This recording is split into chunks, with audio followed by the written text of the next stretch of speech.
Hello everyone. Today I am going to explain you about chapter number 9 foreign trade और उसमें topic है balance of payment. Balance of payment means जब हम international trade करते हैं तब इंपोर्ट और एक्सपोर्ट दोनों बैलेंस होना चाहिए. तभी हमारा जो फॉरेन करेंसी है उसके सामने हमारा रूपी जो है वो स्ट्रॉन्ग रहेगा, स्टेबल रहेगा. तो हमारे पास फॉरेन करेंसी परचेज़ करने के लिए भी होने चाहिए और वो फॉरेन करेंसी परचेज़ करने के लिए लाने के लिए हमें एक्सपोर्ट करना पड़ेगा. तो दोनों के बीच में इंपोर्ट और एक्सपोर्ट दोनों के बीच में पैरेलल रहना पड़ेगा. तो इसीलिए यहाँ पर हमें स्टडी करना है balance of payment. Means foreign exchange हम करते हैं तब हमारे पास करेंसी फॉरेन करेंसी होना ज़रूरी है और फॉरेन करेंसी इंपोर्ट एक्सपोर्ट के थ्रू आता है. जब इंपोर्ट करते हैं तो हमारा फॉरेन करेंसी यूटिलाइज होता है, जब एक्सपोर्ट करते हैं तब हमारा फॉरेन करेंसी आता है, अर्न करते हैं हम. Now balance of payment is a systematic account of a value of transaction of the company with the country with the rest of world in goods and services, transfer payment and capital. तो यहाँ पर meaning दिया गया है. Meaning के अंदर you can be very careful. An accounting statement showing the value of import and export of tangible, visible and intangible goods during the year. तो पूरे साल के दौरान कितना इम्पोर्ट एक्सपोर्ट हुआ है उसका जो भी अकाउंटिंग स्टेटमेंट है उसको कहते हैं balance of payment. Now tangible और visible goods means goods which have physical existence और इनटेंजिबल मीन्स द सर्विसेज. तो यहाँ पर balance of payment has a credit entry and debit entry. दो साइड्स होते हैं जैसे कि हम अकाउंट्स के अंदर पढ़ते हैं, टू साइड्स आर देयर. तो सेम वे यहाँ पर भी डेबिट एंट्री होती है और credit entry. All receipts by the home country from foreigner are recorded in the credit entry. Means सारी इनकम जो होती है वो क्रेडिट एंट्री होती है. And all the payments of the home country to the foreign are debited. Okay. तो receipt होती है वो क्रेडिट होती है और पेमेंट होता है वो डेबिट होता है. Now types of balance of payment. यहाँ पर डिफरेंट टाइप्स दिए गए, उसमें से दो है balanced and unbalanced balance of payment. Balanced balance of payment is said to be balanced when the value of entries of credit side and the debit side are equal. दोनों जो sides है वो बैलेंस होती है, same रहती. Balance of payment is unbalanced when the value of entries of the credit side and debit side are not equal. दोनों equal नहीं होती है तो वो अनबैलेंस कहलाता है. If the payments are more than the receipt, 1 mark में इसमें से पूछ सकते हैं. You have to very careful about when the payments are more or the credit side entry is less than debit side entry, then there is a deficit in balance of payment. means payment ज़्यादा किया गया है या फिर credit side laser है तो उसको कहेंगे deficit balance of payment. Same way अगर रिसिप्ट ज़्यादा हुई है या फिर क्रेडिट साइड एंट्री ग्रेटर है तो वो कहलाता है surplus balance of payment. Okay. तो यहाँ पर दो टाइप आते हैं. रिसिप्ट जब कम होती है तो डेफिसिट होती है, जब रिसिप्ट ज़्यादा होती है तो सरप्लस बैलेंस ऑफ पेमेंट होता है. तो ये इंपोर्ट एक्सपोर्ट के ऊपर डिपेंड है. Now accounts of balance of payment there are of two accounts, current account and a capital account. Current account के बारे में देखते हैं। This account records the credit and debit entries in the following. तो ये current account में debit और credit entry होती है। Trade in merchandise goods, that is tangible goods, receipt from exports are recorded as a credit entry in the payment of import are recorded in the debit entry. Okay तो सारे payment जो है वो debit होते हैं, सारी receipts जो है वो क्रेडिट एंट्री होती है। Now sum total on this section of the current account is called the balance of trade. Current account का टोटल जो होता है वो कहलाता है balance of trade. Okay, balance of trade. If the payment for merchandise import are greater than the receipt, payment greater than the receipt from the export, then there is a deficit in the balance of trade, and the vice versa means उसका उल्टा। जैसे कि यहाँ पर बताया है कि payment is greater, तो डेफिसिट बैलेंस ऑफ ट्रेड होता है। जब रिसिप्ट ज़्यादा होती है as compare to the payment, तो उसको सरप्लस बैलेंस ऑफ पेमेंट कहते हैं। ओके, तो that have to keep in mind, 1 mark में पूछ सकते हैं। Surplus balance of payment means receipt ज़्यादा होती है as compare to the payment through import export, तो वो कहलाती है surplus balance of trade. Now trade in invisible और सर्विसेज, तो इनकम जनरेट होती है, invisible are recorded on the credit side और payments are on the debit side. Combined balance 1 and 2 is called the current account balance. तो ये दोनों का जो बैलेंस है that is a current account balance. Now capital account, accounts के अंदर जो है receipt and payment from the transaction on assets such as money, assets like bond, share, gold, capital, loan etc. are other form of fixed capital। तो ये form में अगर होता है तो उसको रिकॉर्ड करेंगे कैपिटल अकाउंट के अंदर। गुड्स और गुड्स के रिलेटेड जो खर्चे, इनकम, सर्विसेज, वो सब होता था करंट अकाउंट के अंदर। कैपिटल अकाउंट के अंदर सिक्योरिटीज़ और लोन, गोल्ड, कैपिटल, ये सब कैपिटल अकाउंट के अंदर रिकॉर्ड होता है। The total of current account and the capital account is called the balance of payment। तो what do you mean by balance of payment? The current account and the capital account का दोनों का total है। Then next topic है हमारा factors influencing balance of payment. तो कौन कौन से फैक्टर्स अफेक्ट करते हैं इस बैलेंस ऑफ पेमेंट को? First of all, factors influenced balance of payment means those factors which affect in import, export, movement of the capital, movement of the factors of production, investment, lending, etc. in the nation। तो import means बाहर से सामान, technology, वो import means बाहर से लाना। export means हमारा जो प्रोडक्ट प्रोड्यूस किया गया है वो बाहर भेजना। movement of capital मीन्स हम कहीं पर इन्वेस्टमेंट करते हैं विदेशों के अंदर, तो हमारा पैसा विदेश में जमा होता है, तो that is movement of capital. या फिर विदेशी इन्वेस्टर्स हमारे कंट्री के अंदर इन्वेस्ट करते हैं। Movement of factors of production, कोई हमारे कंट्री का लेबर जो है वो विदेश में गया है, तो that is factors of production. कौन से है? लैंड, लेबर, एंटरप्रेन्योर, तो ये सबका movement.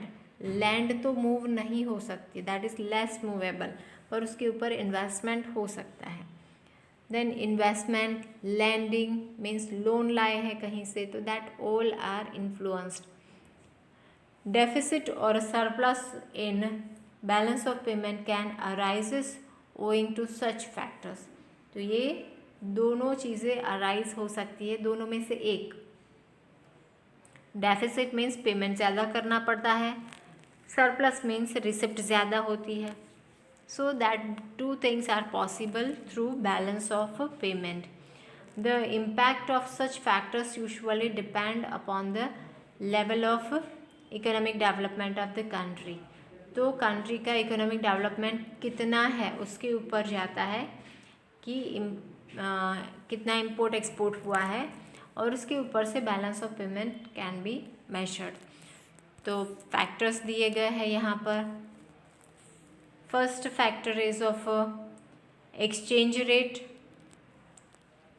Second is of price of tradable goods in home country and in foreign countries. Exchange rate का मतलब है कि हम जब रुपी को फॉरेन करेंसी के अंदर कन्वर्ट करते हैं तो वो कन्वर्जन का चार्ज लगता है, तो उसको कहते हैं exchange rate. That is minor 1% 2%, तो दैट इज़ डिपेंड्स अपॉन जो भी करेंसी होती है जो पर्टिकुलर कंट्री की, उसके ऊपर जाता है एक्सचेंज रेट। देन प्राइसेस, जैसे कि हमारे कंट्री के अंदर एसी की प्राइस है, वो दूसरे कंट्री के अंदर एसी की प्राइस कितनी है, देयर इज अ डिफरेंशिएशन। तो होम कंट्री की प्राइसेस और फॉरेन कंट्री की prices, that is a differentiation. Then variety and quality of tradable goods, हमारे यहाँ लिमिटेड वेराइटीज़ है, पर इंटरनेशनल मार्केट में जाते हैं तो बहुत सारे range of varieties are there. Then इनवेटिबल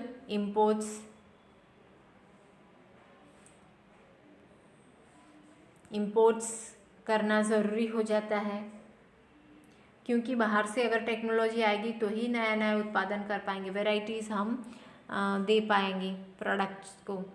level of economic development of the country, country का इकोनॉमिक डेवलपमेंट कितना हुआ है उसके ऊपर ये इम्पोर्ट एक्सपोर्ट डिपेंड है।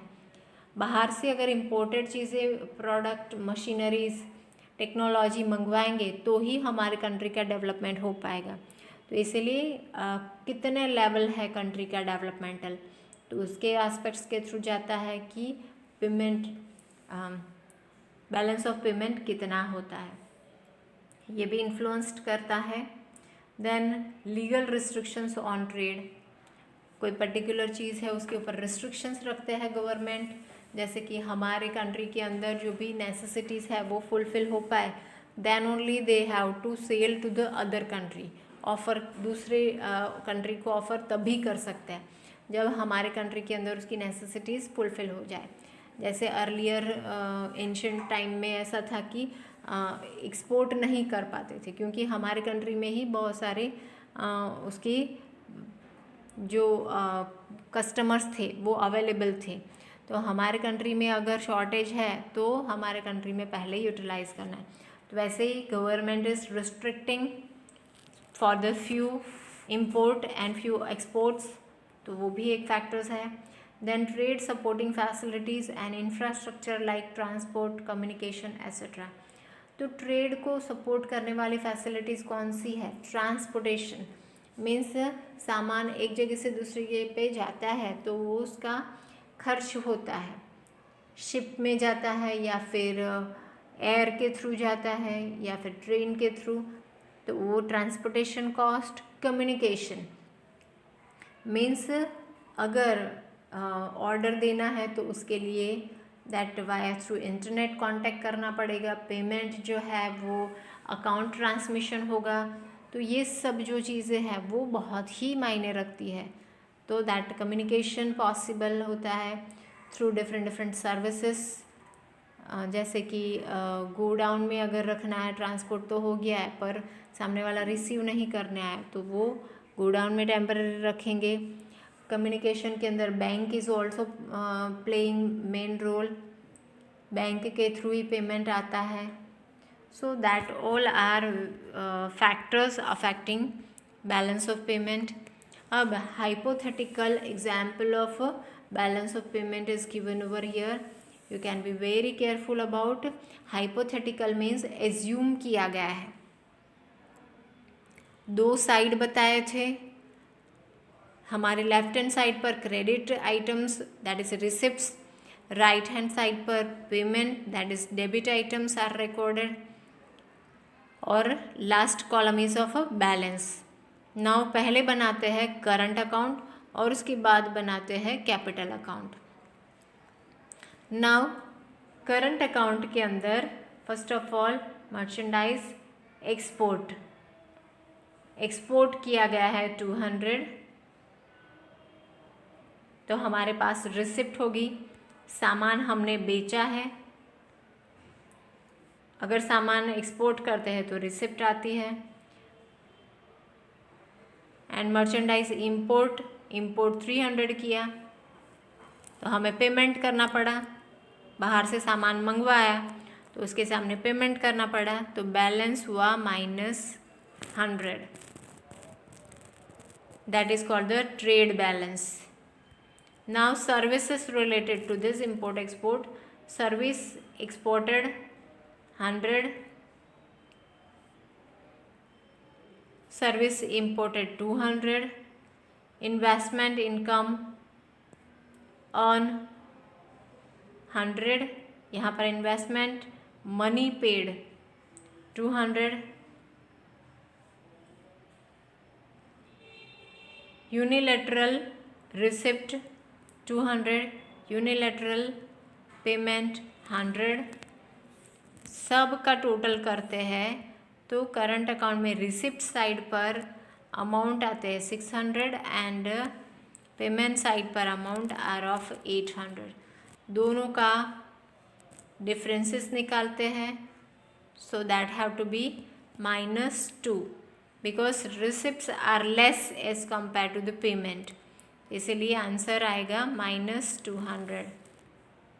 सो current account balance. Now capital account. Here capital account also two sides are there, credit side and the debit side. Credit side को कहेंगे receipt side और debit side means the payment side. अब इसके अंदर long term borrowings, long term means 1 year या 1 year से ज़्यादा के लिए borrow किया है पैसा। Then long term lending, हमने 1 year या 1 year से ज़्यादा अमाउंट 1 year से ज़्यादा अमाउंट हमने बोरो दिया है। शॉर्ट टर्म बोरोइंग्स 1 साल से कम बोरोइंग दिया है, यहाँ पर short term borrowings 60। Sale of gold, सोना बेचा है, यहाँ पर भी परचेज ऑफ गोल्ड, तो ये सब का टोटल करते हैं, so that all total have to be 400 of the credit side and the debit side payment जो हुआ है, so that is of 200. Error and omission means भूल चूक माफ, तो that have to be made it. Then balance of capital account, credit side minus debit side, तो ये आ गया पॉजिटिव, अमाउंट जो है वो पॉजिटिव आया है। Now you can have to tally both the sides. ये एग्जाम्पल जो दिया गया है उसके अंदर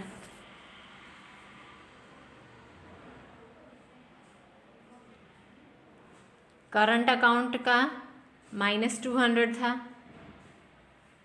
और कैपिटल अकाउंट का +200 आया, सो ये दोनों टैली हो जाते हैं, so that is no difference in between.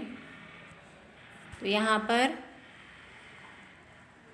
Hypothetical example जो दिया बैलेंस ऑफ पेमेंट का, तो दैट वे गुड आइडिया आता है हमें इंपोर्ट एक्सपोर्ट से। हम इंपोर्ट करते तो हमारा पेमेंट करना पड़ता है, एक्सपोर्ट करते तो हमें रिसिप्ट होती है। So this way we can have to study it well. Next session में हम आगे देखेंगे exchange rate. Till that, thank you.